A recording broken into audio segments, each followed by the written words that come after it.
Projeto Dharma Espaço Terapêutico, Dr. José Murphy, livro O Poder do Subconsciente. Nossa penúltima aula do capítulo 4, Curas Mentais nos Tempos Antigos. Página 78, nossa aula de número 25. Os experimentos de Bernie. Bernie, professor de medicina em Nancy, França, em princípios do século XX, foi um dos pioneiros a explicar como a sugestão do médico ao paciente produz efeito devido à força da mente subconsciente. Aqui nós temos um elemento a mais. Quando o médico fala para o paciente, se for numa cultura ocidental, onde a medicina tradicional é forte, nós tendemos a acreditar mais.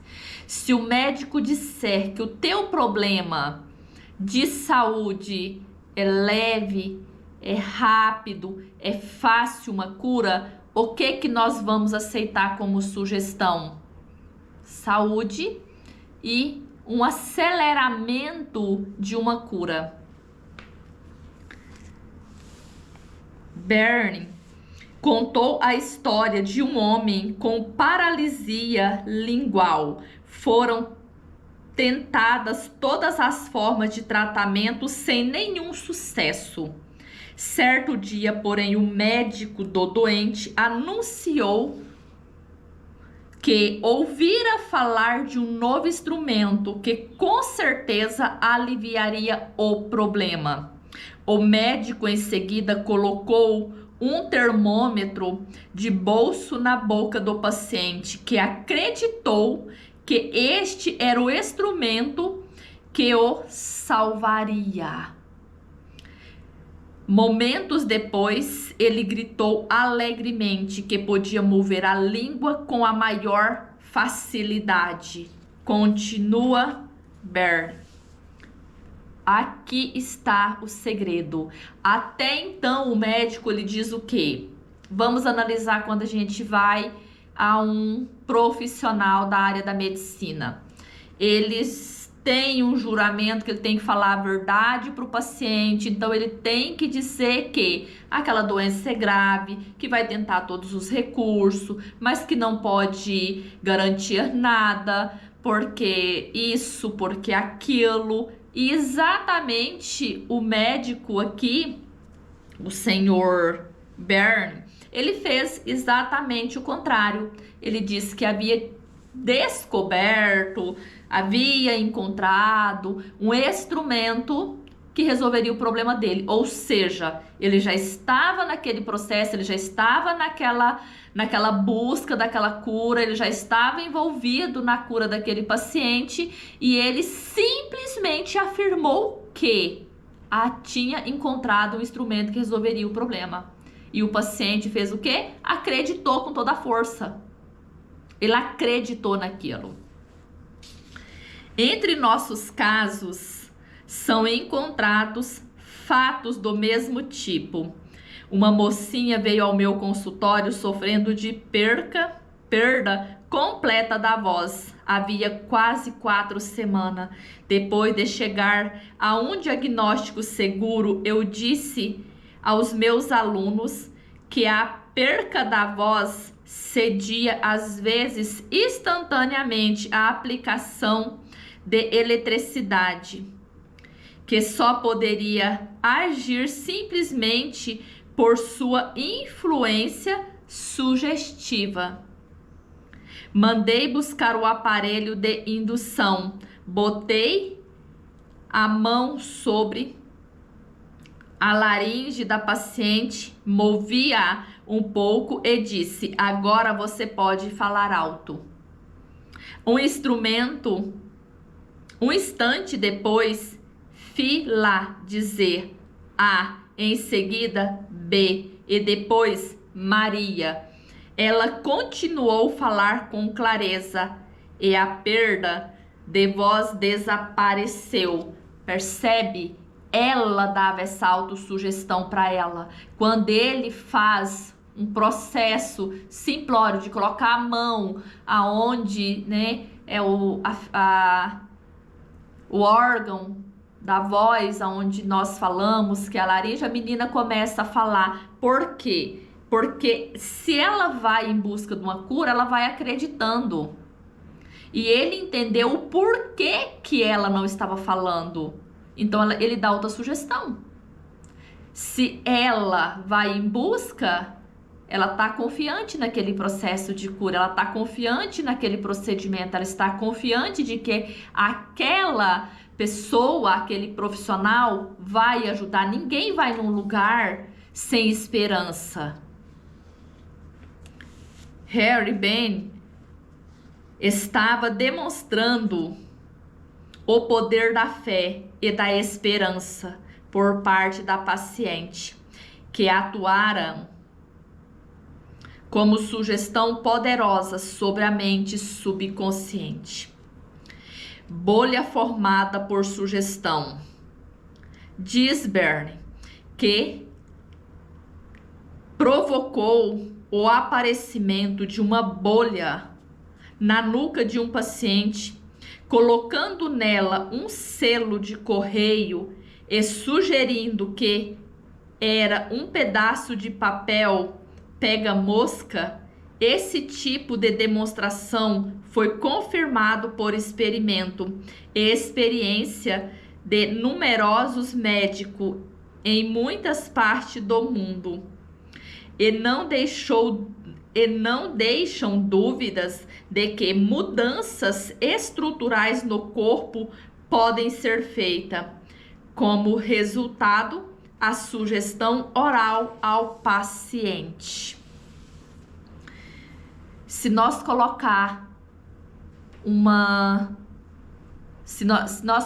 num paciente qualquer que seja um papel ali, um adesivo diante de uma dor e dizer para ele que é a última experiência feita por médico, por algum experimento que comprova a cura daquela determinada doença, aquilo vai virar realmente uma verdade, é uma sugestão que é espalhada, que a pessoa acata aquilo. Por isso que ele está dizendo que que na verdade todas as doenças são sugestões, são aquilo que nós ou outro do lado de fora, um pai, uma mãe, um médico, uma sociedade, uma campanha contra isso ou contra aquilo, um mês rosa, um mês verde, um mês amarelo, um mês azul contra a doença X. Aquilo as pessoas vai entrando na mente subconsciente e a pessoa começa a aparecer sintomas e de repente confirma no corpo físico, nas finanças, no trabalho, na vida dessas pessoas. Não é que a gente tem que negligenciar a medicina, as prevenções, mas nós temos que estar consciente delas. Nós não podemos trabalhar de forma isoladas. Nós precisamos trabalhar de forma integrada. A medicina tradicional com as medicinas integrativas, os terapeutas, os psicólogos, aqueles que trabalham dentro dessa linha. Não é uma ou outra, é uma com a outra. Que temos eficiência, que temos mais resultado, que temos melhor um trabalho melhor em conjunto. A causa dos estigmas sangrentos. Hemorragia e estigmas sangrentos pode ser induzido por sugestões. Como demonstração desse fato, Dr. M. Bouro pôs um sujeito em transe hipnótico e lhe deu em seguida a sugestão seguinte: às 4 horas da tarde, às 4 horas dessa tarde, após a hipnose, você virá ao meu consultório. Se sentará nesta poltrona, cruzará os braços sobre o peito. Seu nariz, nesta ocasião, começará a gorjetar sangue. Naquela tarde, o jovem fez exatamente o que lhe havia sido dito. Logo que cruzou os braços, várias gotas de sangue pingaram da sua narina esquerda. Em outra ocasião, o mesmo pesquisador escreveu o nome do paciente em ambos os braços, com a ponta rombuda de um instrumento, enquanto ele encontrava em transe hipnótico. Em seguida, disse: Bouro, às 4 horas dessa tarde, você cairá no sono, seu braço sangrará. Ao longo das linhas que eu tracei, o seu nome aparecerá escrito em seu braço em letras de sangue. Naquela tarde, o paciente foi atentamente observado. Às 4 horas, ele caiu no sono. No braço esquerdo, as letras sobressaíram em relevo brilhante e em alguns pontos havia as gotas de sangue. Embora as letras desaparecessem gradualmente, elas continuaram ainda levemente visíveis 3 meses depois. Esses fatos demonstraram simultaneamente a correlação das duas proposições expostas acima.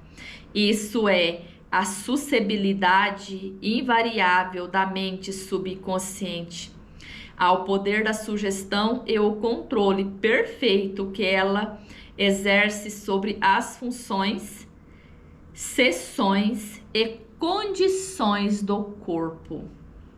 Todos os fenômenos acima retratam vividamente condições anormais induzidas por sugestões e são provas conclusivas de que, assim como o homem pensa em seu coração, mente subconsciente, assim ele é. Vamos perceber que quando nós acreditamos, o nosso pensamento, se nós pensamos muito em uma determinada coisa, aquela coisa se torna uma verdade. No início do seu pensamento, pode ser que você não acredita, mas você começa a se questionar, você começa a se perguntar, você começa a trazer aquele pensamento novamente. E ele começa a vir tantas vezes sem controle na sua mente que você começa a acreditar naquilo. Mesmo que no início, no começo, quando você começou a pensar naquilo, aquilo não parecia tão verdade. Por isso que muitas pessoas dizem assim, mas eu não acreditava nisso, por que que aconteceu? Eu não acreditava que eu iria perder. Eu não acreditava nisso. No início não, mas você trouxe tantos esse pensamento para sua mente consciente e ela foi passando para sua mente subconsciente que ela se tornou inconsciente. Percebeu a lógica e a ordem dos pensamentos? Você começa a pensar em uma determinada situação que você não acredita, mas aquilo começa a ser uma repetição desse pensamento que ele passa a ser verdade para você. E quando ele passa a ser verdade, você passa a ter inconsciência dele. Aí ele começa a se manifestar. Porque é como se você dirigisse um carro, você não está consciente da marcha, você não está consciente da seta, você já faz isso de forma automática. No início não, a gente presta atenção, a gente observa se a gente desligou a seta, a gente observa que a gente está passando a marcha, se a gente está parando no pare. Quando isso se torna de uma forma automática, a gente já faz de forma inconsciente. Essa é a lógica e a ordem dos pensamentos. Por isso que ele diz, né, para a pessoa, foram pessoas que são cobaias. Na China tem muito.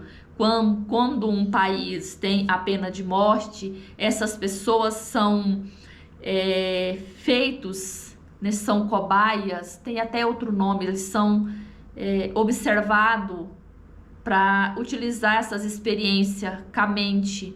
Às vezes, eles têm até uma nova oportunidade de viver quando eles se comportam de uma forma muito positiva e eles sobressaem daquela experiência, e aí eles têm uma nova chance de ir novamente para a sociedade. Às vezes eles passam por esse tipo de experiências de hipnose, de autossugestão, de sugestão por outra pessoa, e eles têm uma nova oportunidade de viver, ou seja, renasce de novo.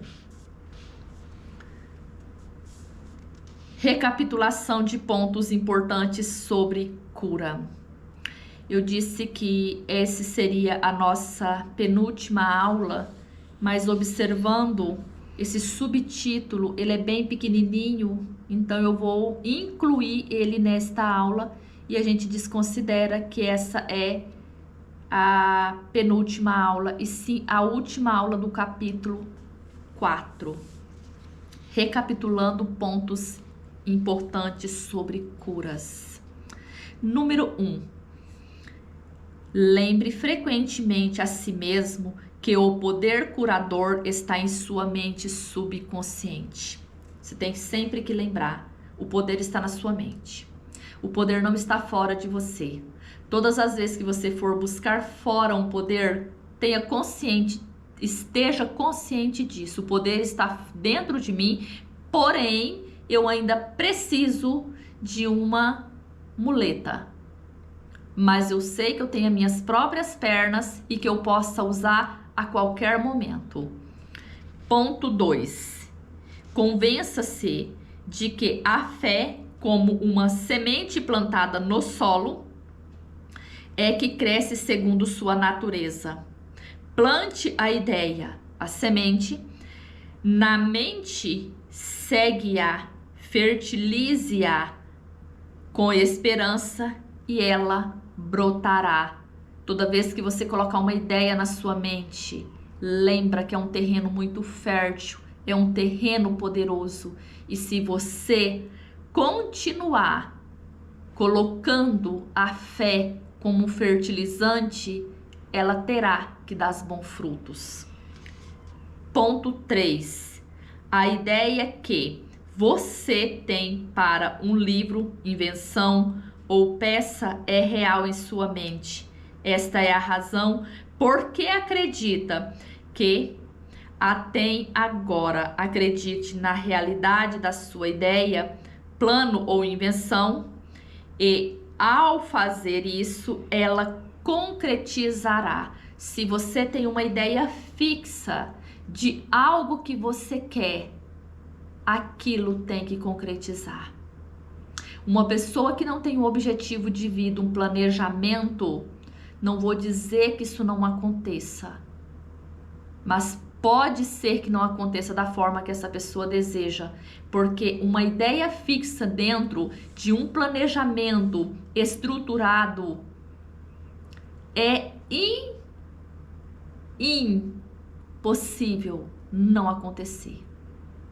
Se você tem um projeto e você acredita que é aquilo que você quer e você já revisou aquilo várias vezes e você tem certeza de que você quer aquilo, aquilo concretizará. Ao rezar por outra pessoa, saiba que seu conhecimento interior silencioso da completude, beleza e perfeição pode mudar a configuração negativa da mente subconsciente da outra pessoa e produzir resultados maravilhosos. Sempre que nós orar por outra pessoa, toma muito cuidado para você não influenciar, não adentrar no karma dessa pessoa e querer mudar o livre-arbítrio que essa pessoa tem. Talvez a pessoa está passando por um processo de enfermidade.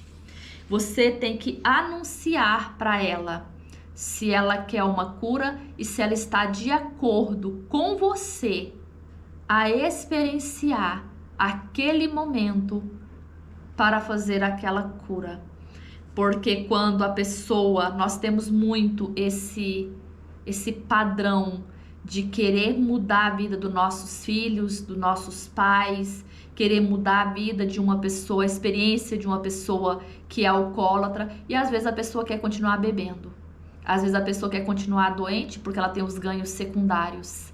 E ela tem o livre-arbítrio de continuar com aquela experiência.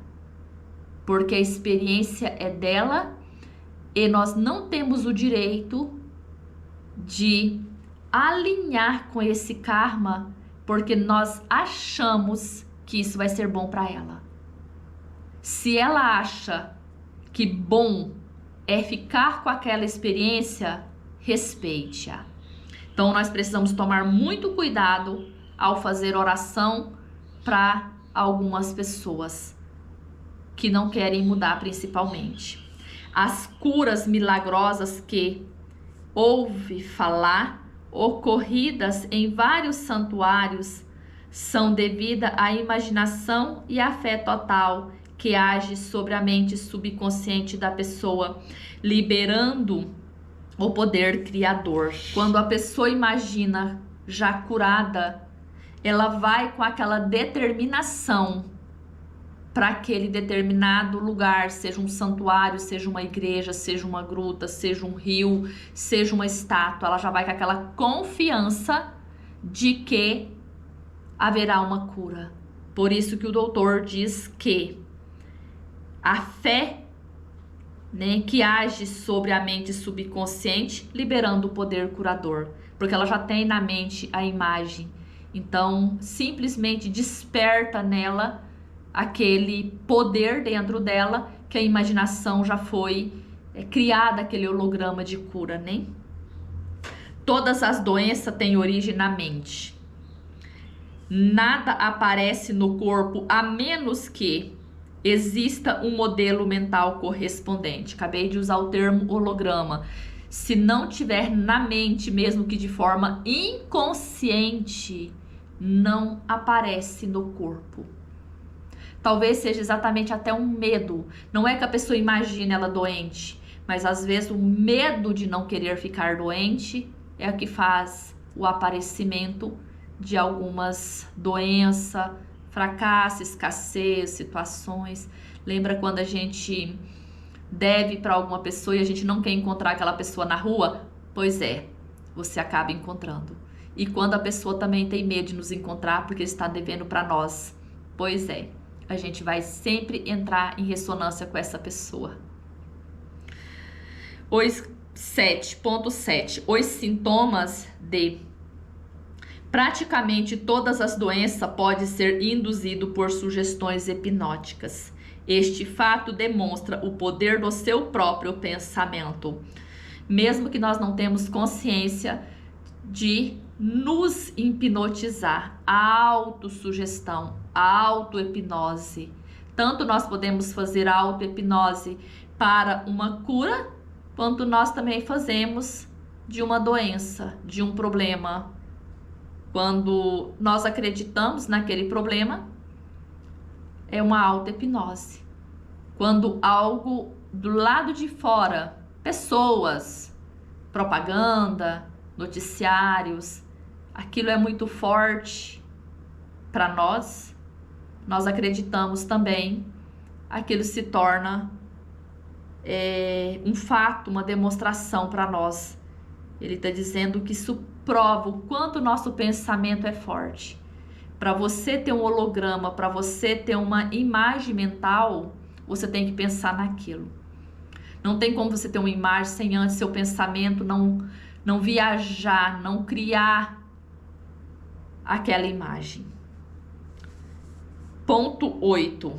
Só há um processo de cura e este é a fé. Vamos prestar bem atenção nisso. Só existe um único processo de cura. E esse processo é a fé.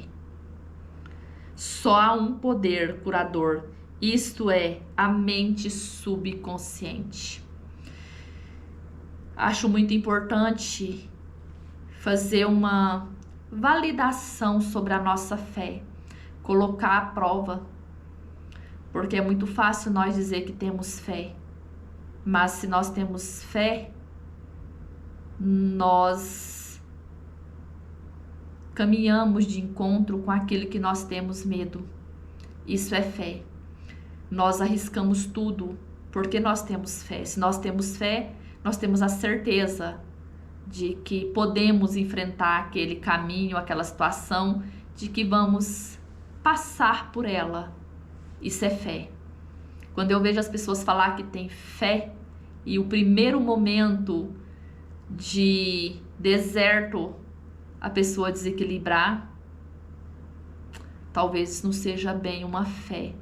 Talvez nós não compreendemos ainda o que significa fé. Ponto 9. Seja real ou falso o objeto de sua fé, você obterá resultado.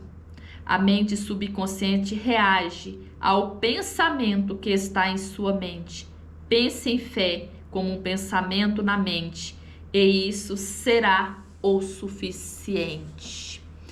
Vejo que quando nós confiamos em algo e de repente uma pessoa chega e diz que aquilo não é bem o que nós acreditamos, se a pessoa tiver uma oscilação naquela fé, nós temos aquelas recaídas. Lembra que o Dr. Joseph Murphy contou a história da pessoa, do senhor que tinha desenvolvido uma tuberculose e o filho pegou um pedaço de madeira para com ele, né, estar e fez uma cura. Se ele tivesse dito a real história, que não foi o monge, que não tinha nada a ver, que era simplesmente um pedaço de madeira, ele poderia ter tido uma recaída e a doença ter voltado, ou qualquer uma outra, ou ele poderia também passar por aquela fase e entender que ele tinha o poder da cura. Ele poderia dizer: eu curei, então eu posso fazer qualquer uma outra coisa agora. Se a pessoa tem uma fé apenas no objeto e de repente aquele objeto é falso, a probabilidade de uma recaída é bem maior. Se a pessoa tem uma fé um pouco mais estabelecida numa inteligência, num Deus, num Pai, num Criador do universo, um arquiteto do universo, essa recaída pode ser em menor probabilidade. Mas como o Senhor, lembra que ele teve uma atitude que ele quase avançou, ele teve um impulso rápido de pegar o anel, provavelmente ele poderia ter uma recaída maior do que uma possibilidade de fazer uma cura. Mas eu volto no Napoleão Hill e digo uma frase que eu achei, que eu acredito, que eu levo comigo com muito amor, que nenhum mortal pode dizer o que poderia acontecer, porque ninguém de nós estava dentro da consciência daquele senhor para dizer o que iria acontecer. Nós podemos deduzir em termos de probabilidade, possibilidades. Mas o fato é que quando nós temos fé, nós movemos montanhas de problemas, de discórdia, de desgosto, de tristezas. E que tudo que o Dr. Joseph Murphy está nos alertando como Cristo, como grandes outros mestres e professor, o reino de Deus está dentro da nossa própria consciência. Acredita no seu poder, Acredita na sua capacidade. Acredita que você nunca esteve sozinho e nunca estará sozinho até os fins dos tempos. Que você fará milagres na sua vida e poderá instruir assim pessoas que buscam o mesmo que você. Releia esse capítulo, coloque em prática. Faça uma análise profunda do que é fé para você. E a próxima aula nós estaremos entrando no capítulo 5.